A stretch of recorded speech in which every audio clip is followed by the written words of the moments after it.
তারা এজিদ রে মবিয়ারে যতখানি সম্মান দেয় আর আলে রসুলের নামটা এত সম্মান দিয়া নেয় না। মাওলা আলীর এই মৌলবীরা 4 নাম্বার খলিফা বানায়, 4 নাম্বার সাহাবি বানায়। মাওলা আলী 4 নাম্বার সাহাবি, আরে সাহাবির মাওলা হইলো মাওলা আলী, সাহাবির গার্জেন হইলো মাওলা আলী। মাওলা আলী হচ্ছে আউলাদ, মাওলা আলী সাহাবি না।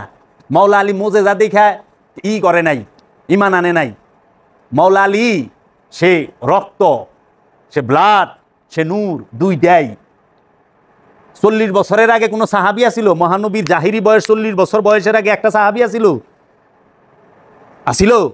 সাহাবি তো, সাহাবির জন্ম হলো মহানবীর জাহিরি বয়স 40-এর পরে, তাই না? যত সাহাবি হোক, কারণ 40 বছর বয়সে নবুয়ত ডিক্লেয়ার করছে, তারপরে সেনায়া সবাই কলেমা পইরা মুসলমান হয়েছে। তো 40-এর পরে সাহাবির জন্ম।